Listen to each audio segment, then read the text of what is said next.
깊이가 다른 경제 콘텐츠 3프로TV 오늘 아침 라이브 4월 26일 금요일 순서 시작하겠습니다. 반갑습니다. 정프로고요.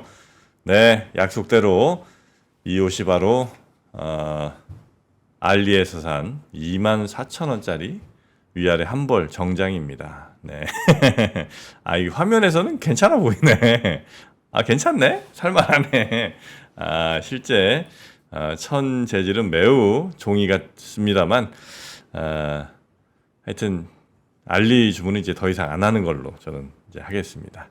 자, 오늘 4월 26일 금요일 저희 3프로TV 오늘 아침 라이브에서는요, 오랜만에 이선엽 이사, 신한투자증권의 이선엽 이사님 금요일에 함께 합니다. 반가운 분들이 굉장히 많으실 텐데 이선엽 이사와 함께하는 이따 심층 인터뷰 시간 함께 해주시고요. 그리고 물론 뉴스 3 우리 권순우 팀장 세 가지 경제 뉴스 전해드릴 예정이고 박병창 이사님과 함께 오늘 시장 이야기 나눠보도록 하겠습니다. 자, 그러면 먼저 권순우 취재팀장부터 만나보죠. 어서 오십시오. 예, 안녕하세요. 3프로 이렇게 목소리가 왜 그래요? 안녕하세요. 3프로TV 권순우 취재팀장입니다. 네, 반갑습니다. 그리고 저거 한번 만져봐도 돼요? 이 옷이요? 네. 되지. 근데 그러니까 워낙 태가 좋으셔가지고 네. 옷이 이상해 보이지 않아가지고 아니요, 근데 진짜 한번 만져봐요 나중에. 한번 지금 만져봐도 돼요? 지금 와도 돼. 예, 와도 됩니다. 이게 근데 문제는 이게 4X 라지야. 나는 4X 라지란 사이즈는 처음 입어보는데 워낙 옷들이 작게 나와갖고 보통 이제 X 라지 내지 2X 라지 정도 입는데 3X 라지도 저번에 사보니까 좀 작더라고요. 그래서 4X 라지 샀는데 걔 딱 맞아. 사이즈는 참 알 수가 없습니다 여기는. 네. 어떻습니까 재질이? 약간 모시메리 같은 느낌. 모시메리 맞아요. 그런 느낌 있어요. 근데 모시메리가 정확한 표현인지는 모르겠네요. 모시메리라 그러면 아시는 분들은 다 아실 건데. 예전에 쌍방울 뭐 이런 데서 나왔었던 네. 몽고메리는 겨울, 여름에는 이제 모시메리 그런 게 있었습니다. 자, 그러면 뉴욕 시장부터 좀 살펴볼게요. 네. 오늘 목소리가 되게 안 좋네요. 뉴욕 증시는 어떻게 됐습니까? 네, 많이 내렸습니다. 다우존스 같은 경우에 0.98% 내렸고요. S&P 500은 0.46%, 나스닥 지수는 0.64% 내렸습니다. 이따 뉴스 전해드릴 건데 네. 뚜껑을 열어보니까 우리가 지금 왜 미국 너만 좋냐라는 얘기를 굉장히 오랫동안 이야기를 했잖아요. 근데 뚜껑을 열어보니까 미국이 안 좋았고 한국이 되게 좋았습니다. 그 경제 성장률 뭐 이런 것도 보니까 한국은 좋고 미국이 안 좋더라고요. 한국은 완전 서프라이즈고 미국은 아무것도 아니었어요. 그 기대치보다 한참 밑으로 나온 것 같은데? 그러니까요. 네. 미국은 기대치가 한 2.4% 정도 됐거든요. 네. 근데 실제로 뚜껑을 열어보니까 1.6%가 나왔습니다. 이 정도 쇼크 수준 아니에요? 엄청 쇼크죠. 그쵸? 2.4 나오기로 했는데 1.6이 나왔으니까. 네. 근데 여기다가 PC가 3.4가 나왔는데 전분기가 1.8이었거든요. 예. 그러니까 이게 물가 상승률이잖아요. 네. PC 가격 지수가. 근데 1.8인데 3.4가 나왔으니까 물가는 되게 오르고 성장률은 되게 안 나온 거예요. 네. 그러니까 그거야말로 진짜 안 좋은 거잖아요. 그렇죠. 그게 디플레이션이라고 그러나요? 스태그플레이션. 네. 그러면서 주가 지수가 일제히 하락을 했습니다. 네. 네. 그 성장률 관련해서 일단 뉴스가 또 있고요. 네. 네. 첫 번째 뉴스부터 가보겠습니다. 첫 번째 뉴스 이거 전화기가 진짜 이거 저도 참 극한 직업인 것 같아요. 왜요? 그러니까 제가 이제 하이브가 이제 상장 회사다 보니까 네. 여기에 이제 뭐 자회사 관련해서 뭐 물적 분할해가지고 뭐 회사를 매각한다 뭐 그런 얘기가 있어갖고 이거 취재를 시작을 한 건데. 네. 취재를 하다 보니까 이게 이렇게 흘러갈지는 몰랐거든요. 근데 어제 다들 아시다시피 민희진 어드워 대표가 기자회견을 했고 하이브는 민희진 대표와 신종무 대표에 대해서 업무상 배임 혐의로 고발을 했어요. 네. 근데 이거를 어제 그 기자회견을 보면서 이걸 어떻게 정리해서 시청자분들한테 전해드릴 수 있을까? 일단 그러면 저는 이제 처음부터 끝까지 다 봤거든요. 풀로 다 보셨어요? 풀로 다 봤어요. 실시간으로 심지어. 왜냐면 원래 그런 성격이 아닌데 뭐라고 하나 한번 들어보려고 처음 했다가 처음 한 5, 6분 정도는 뭐 행설수설하는 것 같더라고요. 그래서 어떻게 계열사 대표라는 사람이 그래도 이 정도밖에 감정적으로 말을 못하는지 생각을 하다가 나중에 완전 푹 빠져들어갖고 1시간 반, 한 2시간은 그냥 내리 다 봤습니다. 다 봤는데 이 내용 정리가 좀 어려우실 것 같아요. 제가 봐도. 크게 제가 볼 땐 세 가지입니다. 일단 그 배임 횡령 말이 안 된다. 할 수도 없고 하지도 않았다. 여기 이제 첫 번째 메시지. 예. 그리고 두 번째는 하이브가 뉴진스 데뷔와 지금 성공하는 과정에 있어서 과실만 따먹고 하나도 도와주지 않았다. 오히려 방해를 했다. 두 번째. 세 번째는 우리나라 엔터 업계 좀 바뀌어야 된다. 요 큰 줄기가 세 가지가 있었다. 저는 그렇게 봅니다. 그렇게 정리를 하면 되는 거였군요. 진짜 재밌었어, 근데. 저는 이걸 어떻게 정리해야 되나 되게 고민을 많이 했는데. 와, 혹시 안 보신 분들 시간이 좀 허락하면 풀로 한번 보세요. 풀로 봐야 진짜 재밌습니다. 저는 어제 물론 이제 굉장히 격정의 인터뷰이긴 했습니다만 한 중간에 한 67번을 우리가 요즘 말로 시쳇말로 그 현우 터진다고 하죠. 와, 깜짝깜짝 놀라면서 그 인터뷰 역대급으로 보면 나훈아 씨 이후로 가장 쇼킹하고 가장 재밌었던 인터뷰가 아니었나 예. 하는 생각을 좀 했고요. 정말 민희진이라는 사람이 뭔가 이 퍼포먼스를 냈을 때는 정말 대단하다. 예. 퍼포먼스의 황제다. 저는 그렇게 평가하고 있습니다. 너무 반했어요. 두 번째 뉴스 갈까요? 무슨 말씀이세요? 예, 그거 내용 그러니까 이게 얘기해 주셔야죠. 어떤 일이, 그러니까 저는 좀 어떤 관점에서 좀 봤냐면은 네. 이게 엔터 산업이잖아요. 그러니까 엔터 산업에서 그 민희진 씨가 얘기했던 내용 중에 그 민희진 대표가 얘기했던 내용 중에 나는 탈출하려는 그 생각도 없었고 시도도 네. 안 했고 뭐 이 얘기가 있잖아요. 네. 근데 거기서 진짜 그 80% 지분을 하이브가 가지고 있는데 이걸 어떻게 탈취할 것인가라고 했을 때 거기에 그 하이브의 감사 내용을 보면은 네. 여기서 이제 뉴진스를 전속 계약을 해지를 해서 빼내오면은 어도어는 껍데기가 된다. 그러면 그 껍데기가 된 어도어를 인수하면 된다. 막 이런 내용들이 나와요. 네. 근데 그게 이제 민희진 대표 얘기는 사람이 살다 보면은 열받으면 그런 얘기 할 수도 있는 거 아니냐. 정프로님. 네. 우리 3% 다 먹여 살리는 것 같은데 우리 둘이 나가서 한번 만들면은 3% 다시 만들 수 있지 않겠습니까? 우리가 저 사우디 국부 펀드 투자 받을 수 있어. 그렇죠. 네. 그러니까 그 펀딩은 제가 아는 분 좀 그러니까 이런 얘기잖아요. 네. 이런 거 얘기한 건데 이게 무슨 그냥 하는 얘기지 무슨 탈취 시도냐. 네. 그러니까 이 얘기고. 네. 근데 이거를 하이브 입장에서 한번 생각을 해보자는 거예요. 네. 반대로. 그러면 하이브 입장에서는 뉴진스가 만약에 그런 생각을 갖게 되면은 하이브가 얻게 되는 타격은 너무나 큰 거예요. 그냥 개인적으로 뭐 이게 뭐 시체말로 그냥 뭐 야 기분 나쁘면 수틀리면 그런 얘기 할 수도 있지. 요렇게 하기에는 네. 그 불장난의 사이즈가 너무 큰 거죠. 그러니까 엔터 산업이 이런 효과가 있다는 거예요. 지분을 80%를 가지고 있는 게 별 네. 의미가 없어요. 네. 그냥 뉴진스가 만약에 정말 나는 너무 뭐 민 대표님이 너무 협박을 받은 것 같고 막 민 대표 얘기를 들어보니까 내가 너무 막 천대를 받으면서 이렇게 하고 있는 것 같고 그래서 나는 진짜 여기랑 못하겠어라고 하면은 지분을 80% 아니라 100% 그러니까 자회사가 아니어도 네. 그냥 사업부로 갖고 있다 한들 그게 무슨 의미가 있겠어요. 그러니까 엔터 산업이 가지고 있는 리스크를 제대로 보여주고 있는 사건이라고 봐요. 그러니까 휴먼 리스크가 너무 큰 거죠. 그러니까 휴먼이라는 자산이 너무나 중요하고 네. 그렇기 때문에 리스크도 휴먼에서 나온다라는 걸 좀 볼 수 있었고 네. 사실 민희진 대표의 인터뷰 기자회견을 보면서 야 이게 거의 이게 자살골을 앓고 있구나라는 게 객관적인 생각이었고 근데 저 얘기에 공감을 하는 사람들도 꽤 있을 것 같다. 그러니까 법적으로는 이제 처벌받을 얘기를 자기가 다 해버렸고 네. 근데 저 얘기에 공감을 많은 사람들한테 받았을 때 엔터 회사 입장에서는 네. 굉장히 나쁜 이미지를 가져가게 되면서 회사가 입을 타격도 꽤 크겠다는 생각이 좀 들었어요. 네. 그래서 이 내용에 대해서 어제 하이브는 두 가지를 발표를 했는데 요거 인터뷰 이후에 아니요 전후에 예, 하나는 무속인 관련한 내용들을 발표를 했고요. 네. 예, 민희진 대표가 이제 무속인에게 조언을 받아서 회사를 탈취하려고 했고 무속인한테 추천을 받아가지고 사람을 채용했고 뭐 무속인과 관련한 경영 판단을 했다라고 좀 얘기를 했고요. 네. 그럼 이 내용을 보면은 참 상장회사의 자회사 CEO가 이제 무속인에게 판단을 받아서 경영 판단을 하고 회사의 M&A를 고민했었다라고 한다 그러면은 진짜 좀 어처구니가 없잖아요. 정말 어떻게 이런 일이 있을 수 있어? 생각을 했었고 네. 여기에 대해서 민희진 대표는 뭐라고 답변을 했습니까? 아니요. 무속인이 아니고요.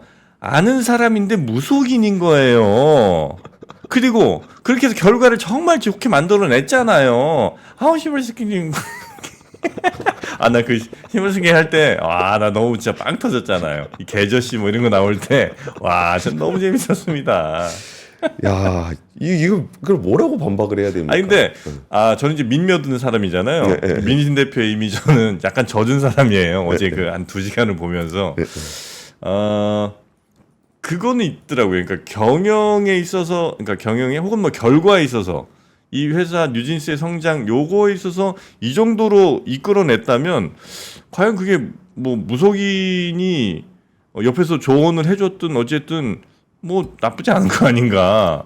이게 무슨 공적인 일이라면 당연히 이건 뭐 크게 문제가 될 수도 있겠습니다만 어떤 뭐 개인이나 혹은 사기업 운영하는 데 있어서 뭐 무속인 얘기 참고했는데 이렇게 잘 나왔어. 뭐 그걸 문제 삼기는 좀 어렵지 않나.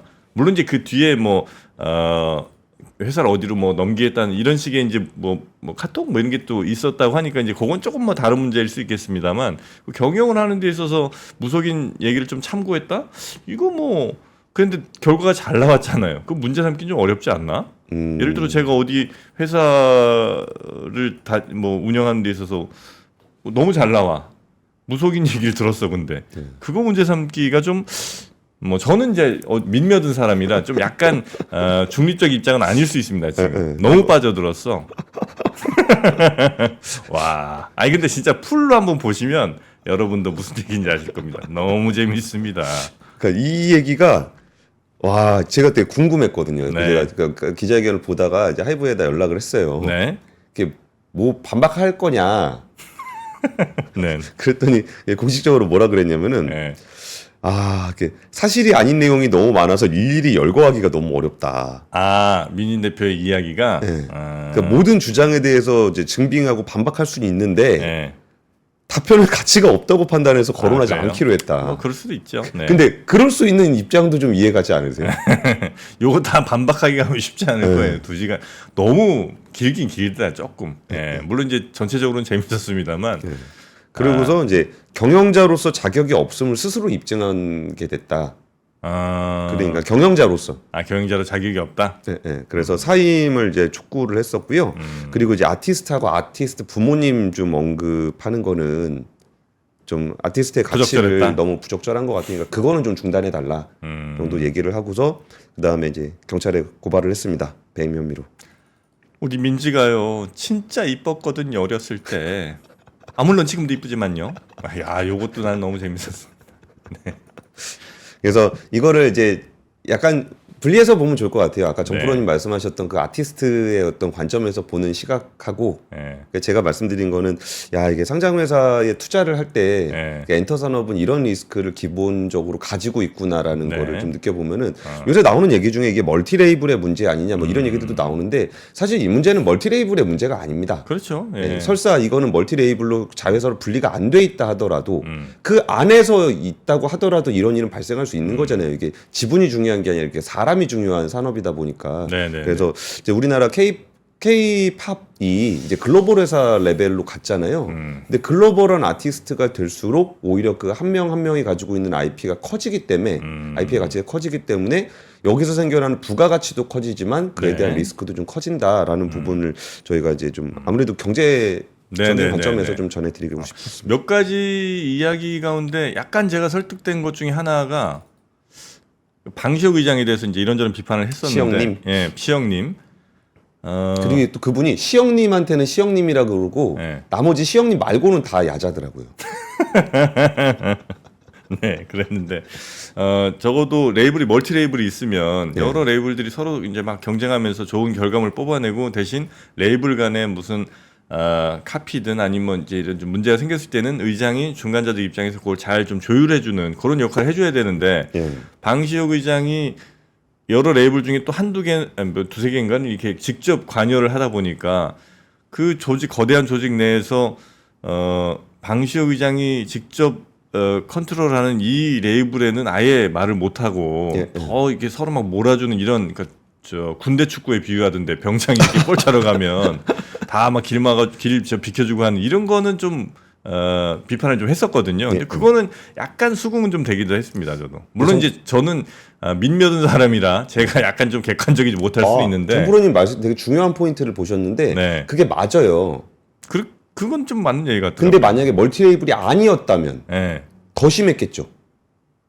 뭐 그럴 수도 있죠. 그러니까 네. 그것 때문에 멀티레이블이 있는 건데 네. 그거가 이제 어느 정도까지 오퍼레이팅을 독립적으로 하느냐의 문제는 있는데 그 전에는 그게 그냥 아예 레이블 하나에서 그 사람이 모든 걸 의사결정하는 그런 구조의 문제를 해소하기 위해서 멀티레이블이 나온 거거든요. 네네네. 그러니까 그게 오히려 지금 더 개선해야 되는 부분들은 있는 거고 그러니까 오히려 멀티레이블이 더 필요하다라는 얘기로 해석을 할 수가 있어요. 진짜 너무 킬포가 너무 많았는데 뭐죠? 법인카드 사용 뭐 이런 거에 대해서도 나는요 골프도 안 치고. 그 새끼들 뭐 맨날 골프 치고 술 마시러 다닐 때 나는 밤새 일해갖고 내 법인카드는 배민밖에 없어요. 이용 내역이 한번 보세요. 다 공개해 드릴게요. 하는데 시원하더라고요. 네.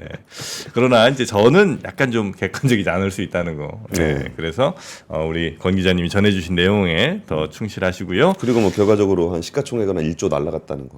또 오늘이 더 문제인 것 같아요. 왜냐하면 어제 이 인터뷰가 아마 거의 장 끝나고 거의 시작했잖아요. 그죠? 그렇죠. 장 2시에 끝날 시작. 쯤에 3시에 시작했죠. 예, 끝날 쯤에 시작을 했는데 진짜 핵심 내용들이 다 뒤에 나와갖고 아마 요거에 대한 그 반영이 오늘 될 것 같아서 어떻게 위로 될까요? 아래로 될까요? 아래 아니겠어요? 그러니까 하이브가 너무 좀 안 좋다라고 네, 얘기했어요. 뭐 아래로 갈 것 같은데 저는 느낌은. 알겠습니다. 우리 이제 그만 하고 넘어가시죠. 네, 두 번째 뉴스로 두 번째 가보겠습니다. 뉴스는 와 진짜 1분기가 한국이 이렇게 좋았던 걸까요? GDP 성장률 얘기 먼저 드릴 건데 네. 어제 SK하이닉스, LG전자, 포스코홀딩스, 현대차, LG에너지솔루션 우리나라 대표 기업들이 네. 줄줄이 실적 발표를 했어요. 근데 안 좋았던 데도 있긴 하겠지만 그리고 이제 좀 그 안 좋았던 데도 있지만 기대했던 것보다는 다 거의 다 위로 나왔더라고요. 그러니까 어닝 서프라이즈가 굉장히 많았는데 네. 이걸 종합한 1분기 경쟁 성장률은 1.3%가 나왔습니다. 1.3%에 대한 감이 잘 안 오실 수도 있으니까 네. 그러니까 예측치는 0.5였습니다. 0.5였는데 1.3이 나왔으면 네. GDP가 2배가 넘게 나오는 이거는 정말 저도 경제 기자 오래 했는데 네. 처음 봤어요. 그래요? 아니, 어떻게 예측치에 비해서 이렇게 2배가 넘게 나오나. 예측을 왜 그렇게 했지, 그럼? 그죠. 그것도 참 신기하더라고. 그러니까 이 정도 나왔으면은 이제 다음 달 23일에 이제 한국은행이 이제 올해 경제 성장률 또 해야 되는데 네. 2.1 전망하고 있거든요. 이거 다 뜯어 고쳐야 되는 상황이 됐습니다. 그리고 여기에 가장 크게 좌우했던 부분들은 의외로 내수였습니다. 그러니까 우리가 올해 경제 성장을 전망을 할 때 수출이 되게 좋을 거다. 그것 때문에 경제 성장률은 높을 거다. 네. 다만 내수가 좀 약해서 국민들이 체감하는 경제는 별로 안 좋을 수도 있다. 이 얘기를 많이 드렸었거든요. 네네네. 근데 내수에서 민간 소비하고 건설 쪽이 굉장히 높게 나왔습니다. 1분기? 예. 그래요? 예. 희한해. 우리가 알고 있는 거랑 너무 좀 다른 것 같아요. 그쵸. 건설이 좋았어요? 예, 좋았습니다. 민간 소비가 0.8 뛰었고 건설 투자가 2.7% 성장했습니다. 이 코로나 이전 2019년 4분기 이후에 건설 투자가 이제 가장 높은 수준으로 나왔습니다. 이게 이제 그냥 당연히 전년 1분기 비교죠? 2023년 1분기. 예. 그렇겠죠? 네. 근데 그때가 안 좋았나? 어떻게 이렇게 그러니까 일단은 네. 휴대폰 출시 갤럭시 S24 효과가 민간 소비에 영향을 좀 미쳤다라고 그게 하고 1분기에 나왔군요. 그리고 그 건설 투자 같은 경우는 네. 한국은행에서 설명을 하기로는 제가 그 하나하나를 다 보진 않았어요. 네. 그러니까 왜 이렇게 나왔는지 다 보진 않았는데 네. 기상 여건이 양호하고 일부 사업장에서 공사가 마무리가 되면서 건설 기성이라고 해서 이제 공사 실적 그러니까 마무리돼가지고 잡히는 네네네네. 거 그런 부분들이 이제 큰 폭으로 증가를 했다라고 좀 설명을 하고 있습니다. 네네. 그래서 이런 거 보면은 우리가 경제를 이거 좀 어렵잖아요. 지나고 보면 그때 좋았는데 다시 껄무새가 되는 그때 살 걸. 네네네. 이런 생각이 드는데 SK하이닉스 같은 경우에 어제 실적 발표를 했는데 네. SK그룹이 요새 전반적으로 별로 안 좋거든요. 네. 그러니까 뭐 제가 그냥 오명하면 듣는 얘기는 거의 은행에서 돈 빌리기 힘들 정도로 어렵다는 얘기가 나와요. SK가? 예. 그래요? 예. 아니 그 SK 하이닉스 그렇게 잘 되는데? 그러니까 이노 쪽에서 네. 이렇게 부채를 굉장히 많이 냈어요. 아. 빚이 거의 한 2배로 늘어나고 막 그래서 은행에서 돈 빌리기 힘들 정도라는 얘기가 나오는데 근데 배터리 요즘 안 좋고 하니까. 네. 근데 SK 하이닉스 같은 경우는 정말 이렇게 대운이 들어오고 있는 것 같은 분위기예요. 그러니까 이게 메모리 반도체가 이제 업턴 시작하는 거잖아요. 그러니까 작년 말까지 별로 안 좋았고 네. 1분기부터 이제 업턴이 시작되는 그런 분위기인데 네. 올해 1분기 2조 8,860억의 영업이익을 올렸는데 이게 어느 정도 수준이냐면 2018년 슈퍼사이클 수준입니다. 오, 그래요? 예. 근데 2018년 슈퍼사이클은 이렇게 올라가서 네. 그 정점을 얘기하는 거잖아요. 네. 근데 지금 SK가 우리나라 메모리 반도체 사이클은 바닥 짚고 올라오고 있는 첫 번째 분기거든요. 아, 근데 이미 2018년 수준이에요? 그러니까 와. 와 이게 도대체 뭔가 싶어요. 네. 그러니까 물론 주가는 이미 많이 올랐습니다. 얼마예요? 요즘 한 15만 원이에요? 그러니까 이전에 그 SK 하이닉스가 2018년에 찍었던 점 이상으로 많이 올라가 있거든요. 그래가지고 근데 왜 이렇게 깜짝 실적이 나왔나 봤더니 HBM하고 SSD입니다. HBM은 다들 아시다시피 그 일반 D램보다 가격이 한 5배는 높아요. 17만 원이구나. 그쵸, 뭐 그 정도 될 거예요. 2018년에 주가가 대충 한 9만 원까지 올랐었는데 예, 거의 더블 났네요. 그 2018년에 더블. 그쵸. 에. 와, 어마어마. 그러니까 어쩌면 시장이 되게 정확한 걸 수도 있어요. 이런 실적이 나오기도 전에 이미 다 그걸 반영을 하고 있으니까. 네. 근데 거기에 HBM 좋다는 건 다 아셨을 건데 SSD는 낸드는 올해 안에 흑자 전환 못할 수도 있다 그랬습니다. 아, 근데 그것도 또 좋아요. 그렇죠. 그리고 SSD 같은 경우는 작년에 진짜 거의 제로에 가까울 정도까지 빠져 있었거든요. 근데 이게 돌아섰다라는 점이 좀 어제 컨퍼런스 콜에서 굉장히 강조가 좀 많이 됐습니다. 그래서 생각보다 굉장히 좋았다는 게 있고 또 하나 좀 소개시켜드리고 싶은 실적은 포스코홀딩스인데 네. 포스코홀딩스는 그렇게 좋지는 않았어요. 영업이익이 뭐 전년 동기 대비 17% 감소했고 전분기 대비해서는 91.8%가 올랐는데 네. 전분기 대비해서 91.8%가 오른 게 말이 됩니까 영업이익이?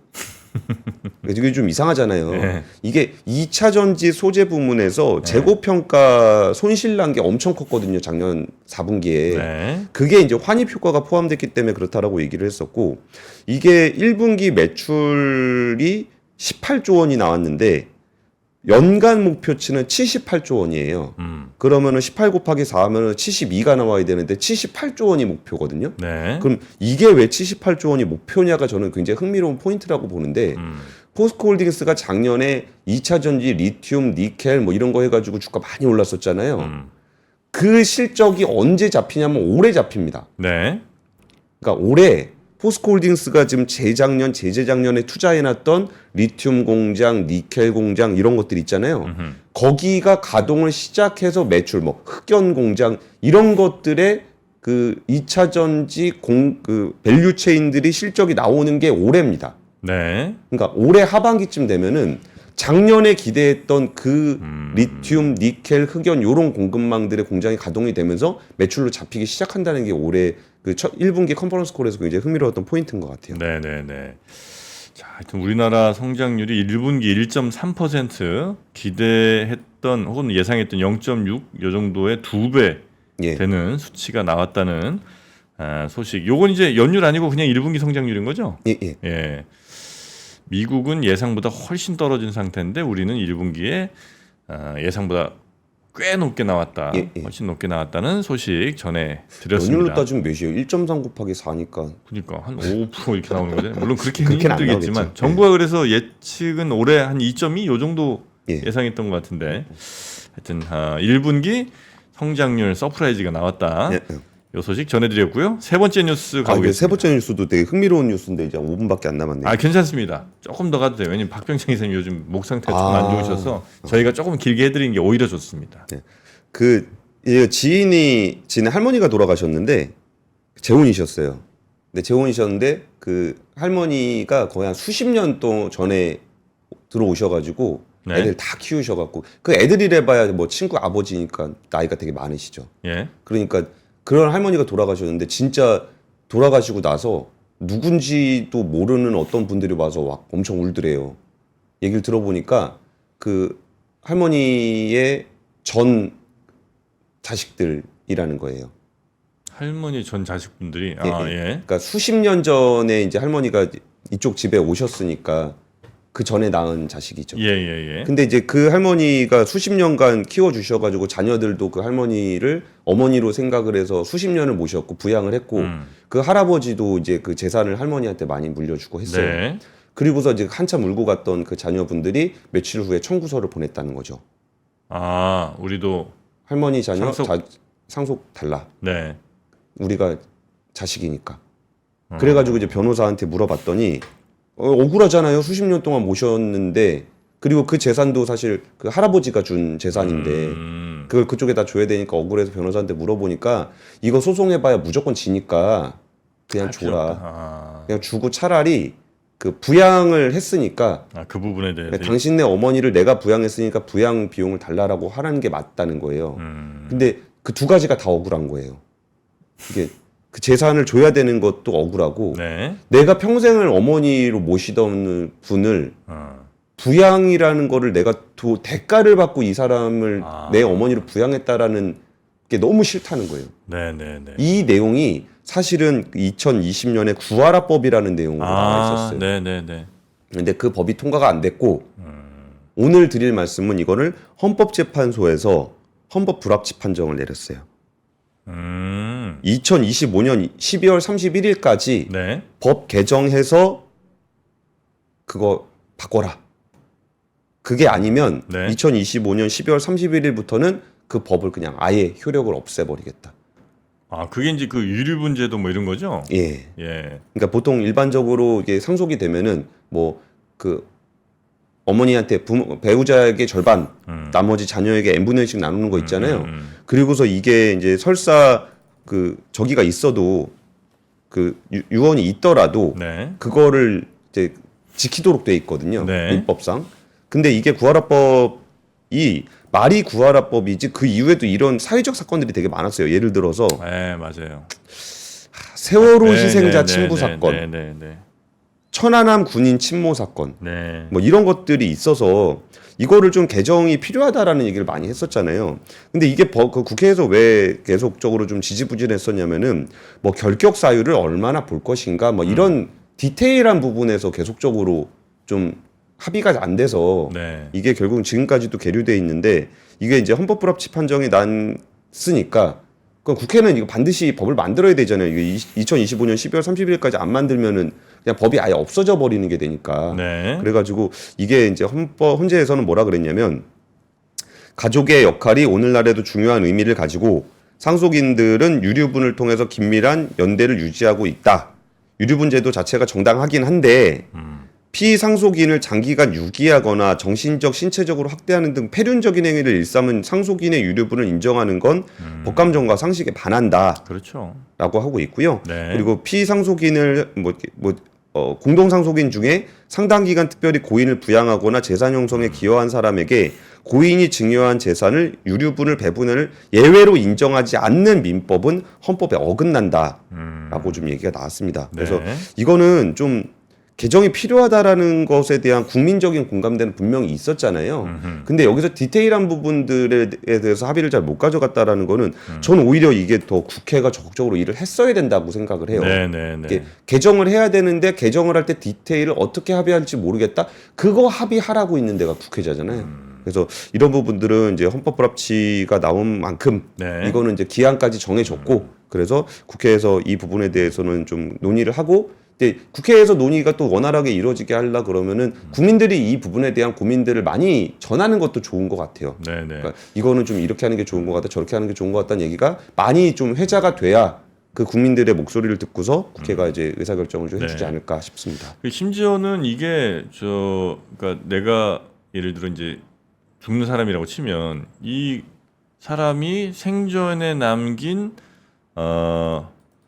상속에 대한 나의 의지 예. 이런 게 있더라도 설령 이게 있더라도 그 유류분에 대해서는 또 그 사람들이 청구를 할 수가 있는 거잖아요. 그쵸. 그러니까 예를 들어 나는 뭐 이 사람들에게 내 모든 걸 물려주겠다 혹은 뭐 어디에 뭐 기부하겠다 이렇게 했는데 그 사람들이 이거 유류분 주세요라고 예, 하면 예. 이제 이걸 또 줄 수밖에 없는 상황이 되는 거잖아요. 그쵸. 어찌 보면 그거는 내가 이제 물려주는 사람 입장에서는 내 재산권을 굉장히 제한하는 재산권 행사를 굉장히 제한한 일이 될 수도 있어서 예. 저도 뭐 이거는 굉장히 늦었지만 잘 됐다는 생각을 하고 있고 다만 이제 예전에 아마 요 법이 있었을 때가 뭐 70년대 뭐 이쯤 아마 만들어진 게 아닌가 뭐 제가 대충 알고 있는데 그때는 1977년에 그렇죠. 도입됐다고 합니다. 그때는